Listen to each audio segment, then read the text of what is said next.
Imaginez un instant dans cet instant, après l'apogée, lorsque le silence remplit la pièce et que quelque chose en vous semble plus vide qu'avant votre départ. Ce n'est pas le silence de la paix, c'est l'écho d'une question que vous préférez ne pas entendre. Pour cela, j'ai gaspillé ma force vitale. Friedrich Nietzsche, le philosophe qui a osé regarder là où les autres fermèrent les yeux, a compris quelque chose que la culture moderne a délibérément oublié. Cette énergie que vous sentez brûler en vous, cette force primitive qui vous pousse vers le plaisir, n'est pas votre ennemi. Il n'est pas non plus votre maître. C'est votre carburant le plus puissant, attendant d'être transmuté en quelque chose d'éternel. Nous vivons à une époque étrange où la liberté se mesure à la capacité de satisfaire ses pulsions, où l'être homme se définit par les conquêtes sexuelles, où le pouvoir se confond avec la performance. Mais Nietzsche savait que le vrai pouvoir ne réside pas dans ce que vous pouvez prendre, mais dans ce que vous pouvez contenir et diriger.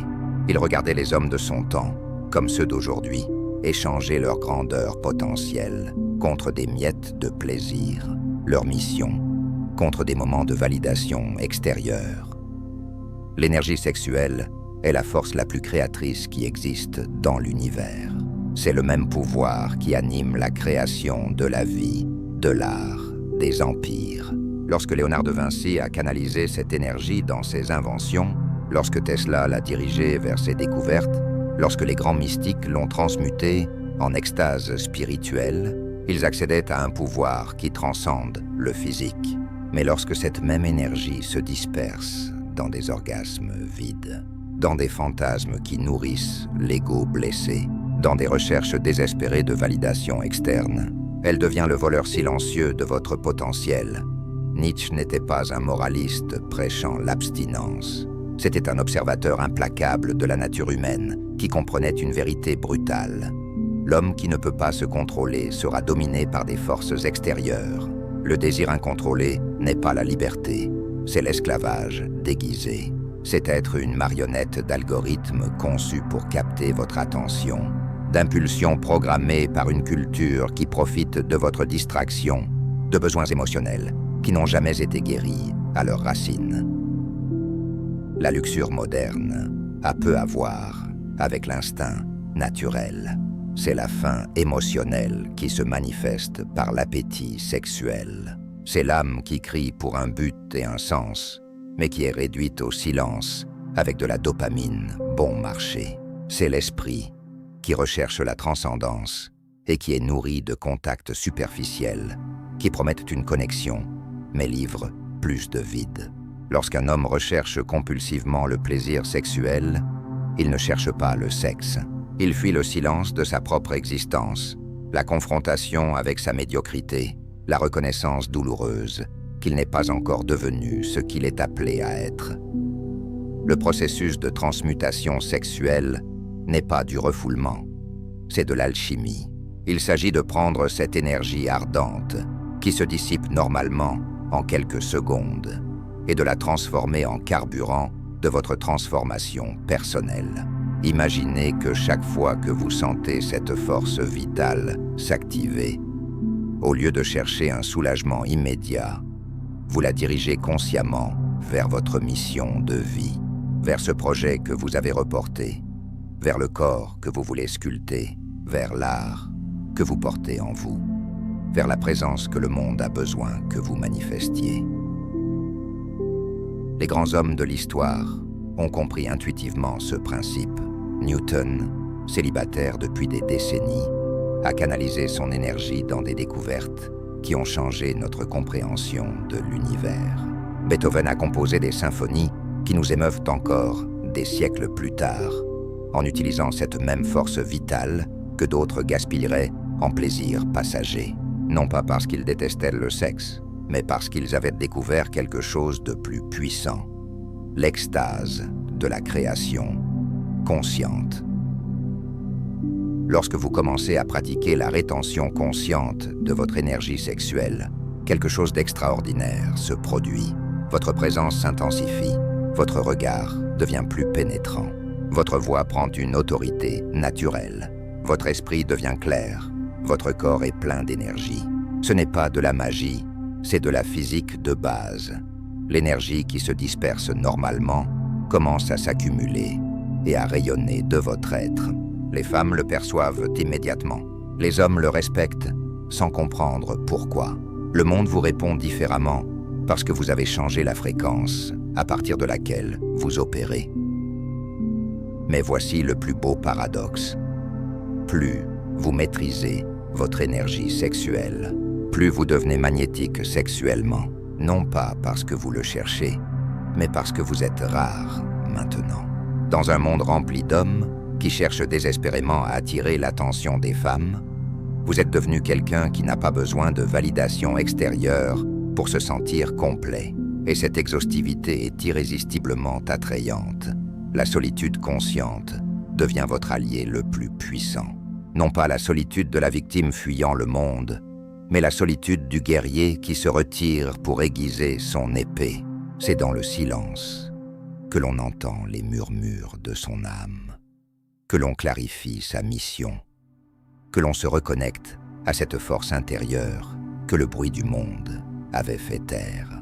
Nietzsche savait que la grandeur exige la solitude, non pas comme une punition, mais comme un incubateur de transformation. La discipline émerge naturellement lorsque vous comprenez qu'elle n'est pas une restriction, mais une libération. Chaque fois que vous choisissez la résistance plutôt que l'abandon, chaque fois que vous dites non à l'impulsion immédiate de dire oui à votre vision à long terme, vous exercez le muscle le plus important que vous possédez, votre volonté. Et comme tout muscle, plus vous l'utilisez, plus il devient fort, jusqu'à ce que la maîtrise de soi devienne une seconde nature. L'homme qui a appris à transmuter son énergie sexuelle devient une force de la nature. Il n'a pas besoin de démontrer sa puissance parce qu'il l'incarne. Il n'a pas besoin de rechercher le respect parce qu'il le rayonne. Il n'a pas besoin de poursuivre l'amour parce qu'il est devenu l'amour incarné. Il est passé du statut de mendiant émotionnel qui cherche à se compléter à travers les autres, à celui de source d'épanouissement qu'il peut donner sans s'épuiser. Cette transformation ne se fait pas du jour au lendemain. C'est un processus de mort et de renaissance constante. Chaque jour, vous devez choisir entre être ce que vous étiez hier ou ce que vous pouvez devenir demain, entre le confort des schémas connus et l'inconfort de la croissance, entre la gratification instantanée et la satisfaction profonde qui vient de la construction de quelque chose de significatif avec votre vie. Les tentations ne disparaissent pas, elles se transforment. Ce qui vous contrôlait devient maintenant du carburant. Ce qui vous affaiblissait autrefois vous renforce maintenant. Les mêmes stimuli qui déclenchaient des réponses compulsives activent maintenant votre conscience et approfondissent votre pratique. Vous vous rendez compte que vous n'avez jamais combattu le désir. Vous avez appris à danser avec lui. Lorsque vous atteignez cette maîtrise, votre relation avec les femmes change complètement.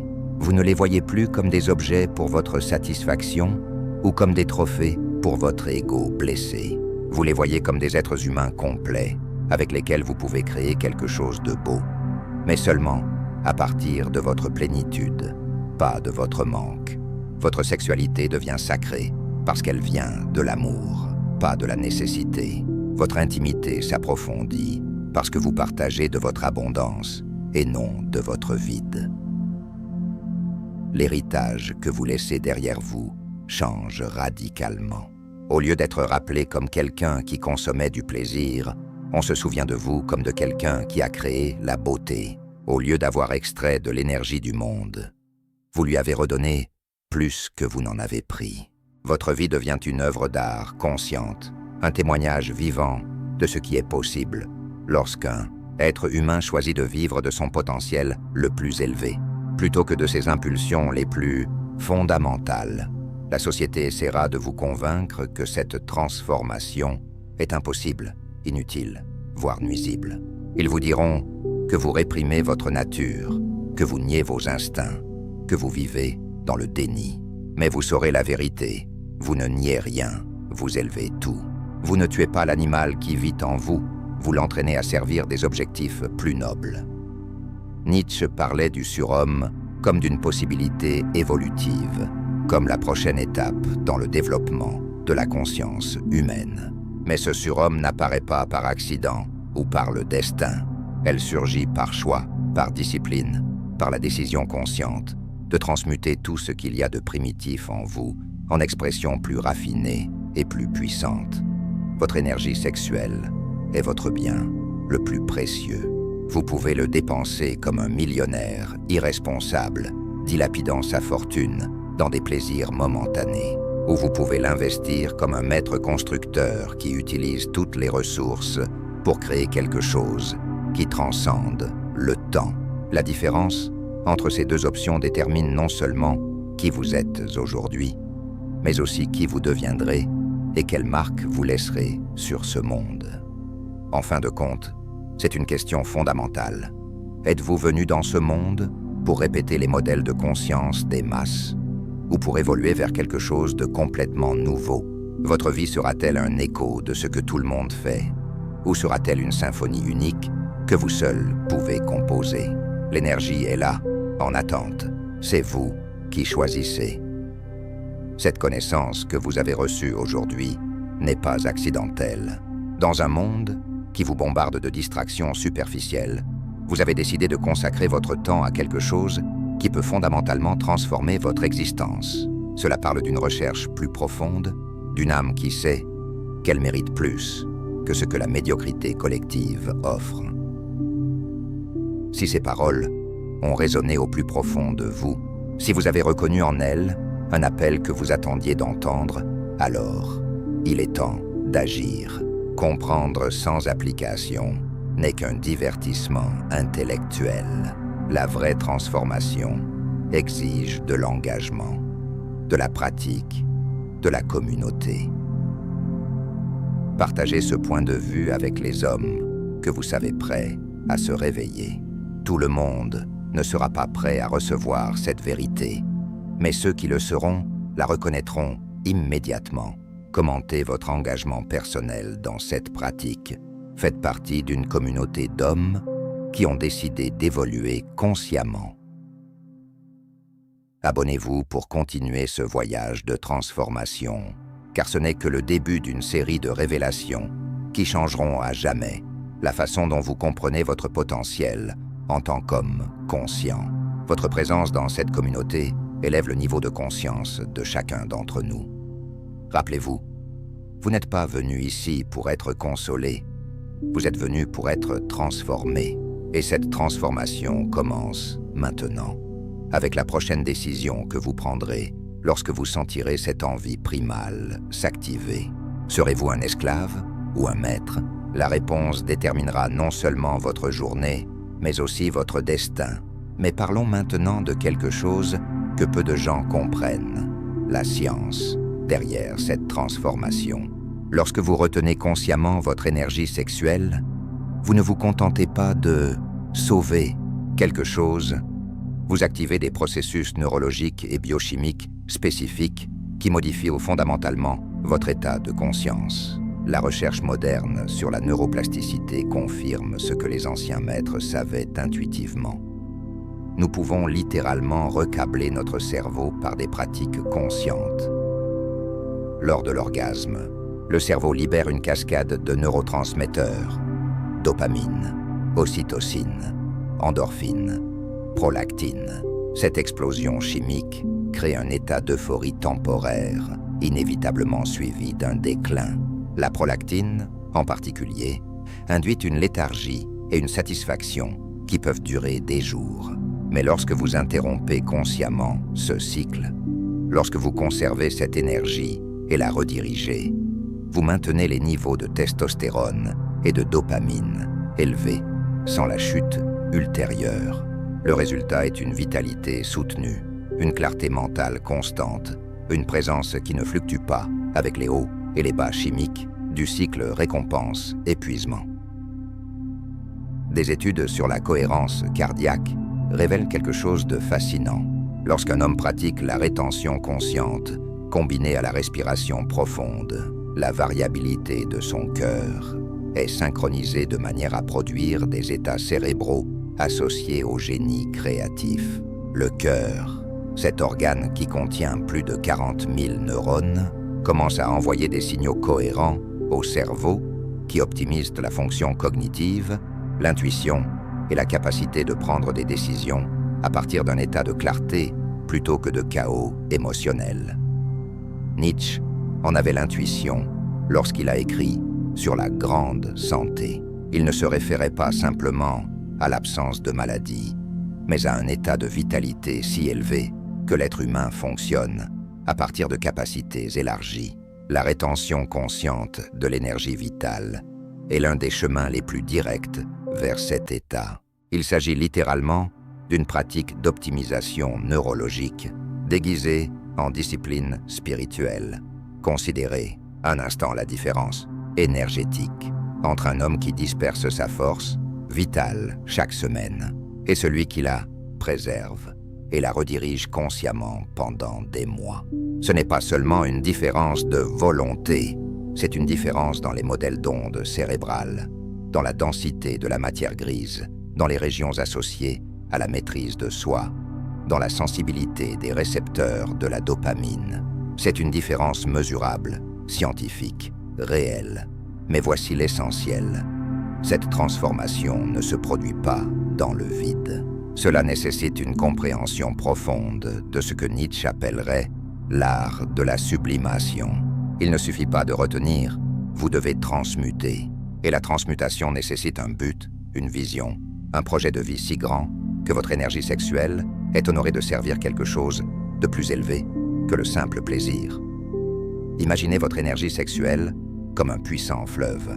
Vous pouvez le laisser couler sans direction, inonder tout sur son passage, sans rien créer de durable. Vous pouvez le supprimer en construisant un barrage qui finira par se briser avec une force destructrice, ou vous pouvez le canaliser consciemment en construisant des canaux qui le dirigent vers des turbines qui génèrent de l'électricité qui éclaire une ville entière. La troisième option, est la transmutation. Respecter la force, honorer son pouvoir, mais la diriger vers la création consciente. Les mystiques de toutes les traditions comprenaient ce principe. Les tantriques parlaient d'élever l'énergie de la kundalini des chakras inférieurs aux chakras supérieurs. Les taoïstes ont développé des pratiques élaborées de culture de l'essence de la vie. Les soufis tourbillonnaient d'extase pour transmuter le désir humain en amour divin. Ils ont tous souligné la même vérité fondamentale. L'énergie sexuelle est une énergie spirituelle, déguisée, attendant d'être reconnue et élevée. En termes pratiques, cela signifie que votre pratique de la rétention doit être accompagnée d'activités qui canalisent cette énergie vers des manifestations supérieures. Un exercice intense qui transforme votre corps en temple. Une méditation profonde qui fait taire le bruit mental et révèle la voix de la sagesse intérieure. Un travail créatif qui matérialise votre vision unique dans le monde physique. Un service qui transforme votre force personnelle en bénéfice collectif. Lorsque Napoleon Hill a interviewé les hommes les plus prospères de son époque pour écrire Think and Grow Rich, il a découvert un schéma cohérent.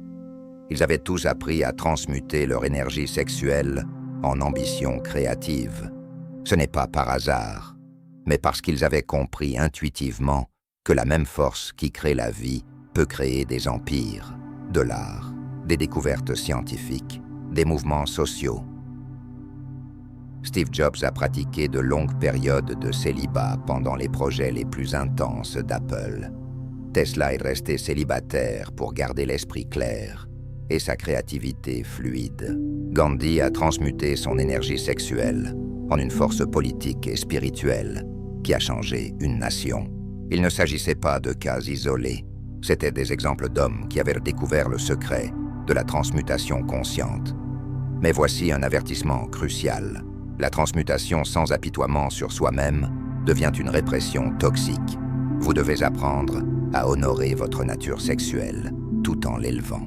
Cela signifie reconnaître les impulsions sans les juger, ressentir l'énergie sans la disperser, utiliser l'excitation comme carburant pour la création, sans tomber dans la culpabilité ou la honte, lorsque vous échouez parfois dans votre pratique.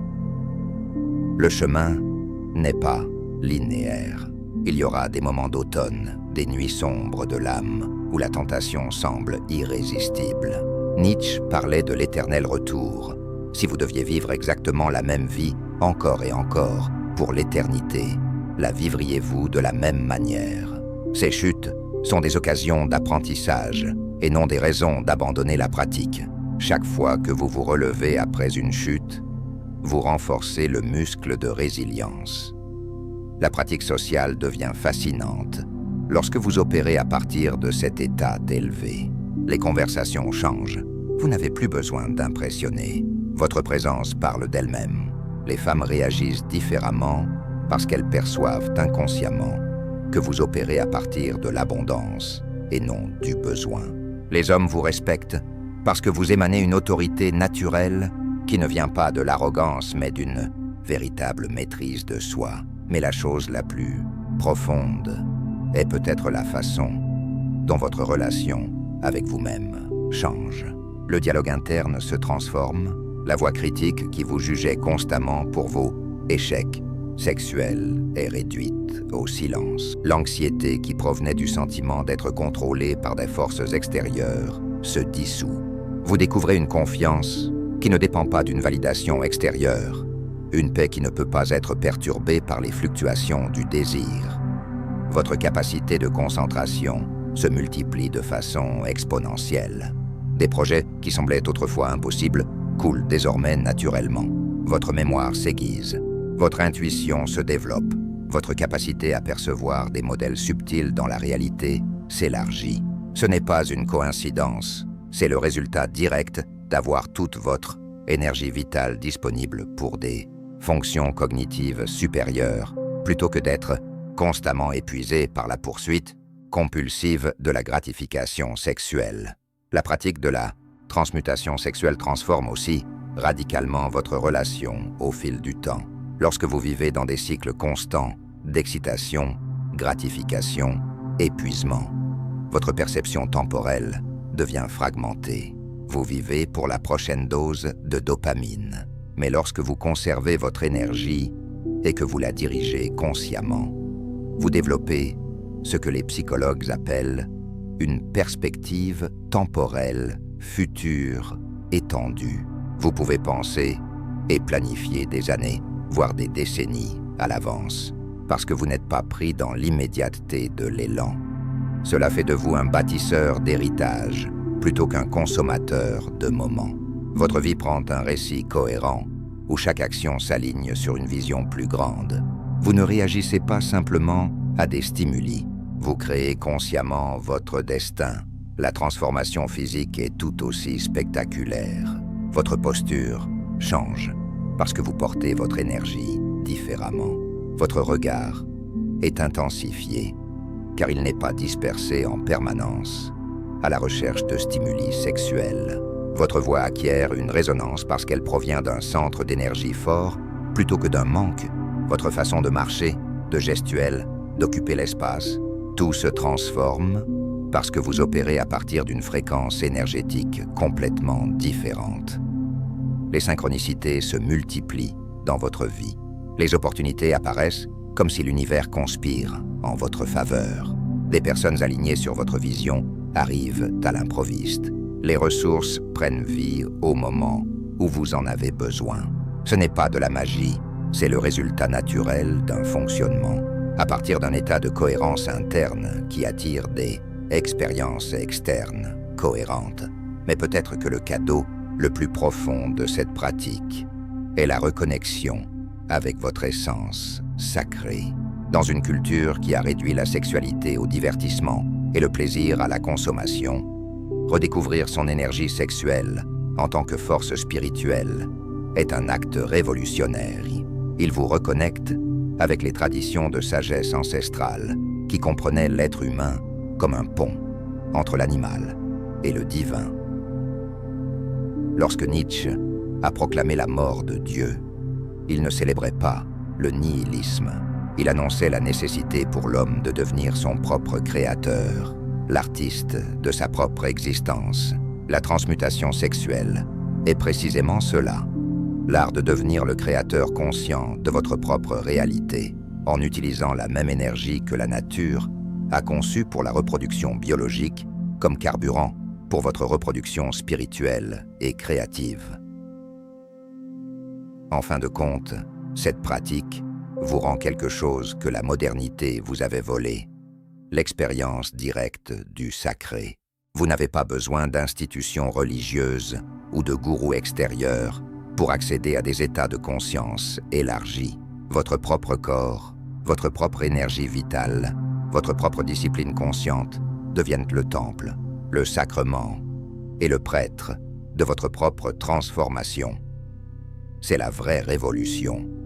Des hommes qui retrouvent leur souveraineté énergétique, qui refusent d'être vampirisés par une culture conçue pour les maintenir faibles et distraits, qui choisissent consciemment d'évoluer vers des versions supérieures d'eux-mêmes, non pas par arrogance, mais par amour. L'amour de leur potentiel, l'amour de leur mission, l'amour des générations futures, qui bénéficieront d'hommes qui ont choisi l'excellence plutôt que la médiocrité. Votre énergie sexuelle n'est pas seulement la vôtre, c'est un cadeau de l'univers, une force cosmique qui coule à travers vous temporairement. La façon dont vous choisissez de l'utiliser détermine non seulement votre destin personnel, mais aussi votre contribution au destin collectif de l'humanité. Allez-vous le gaspiller dans des plaisirs éphémères ou le transformer en un héritage éternel? Le choix et la responsabilité vous appartiennent entièrement.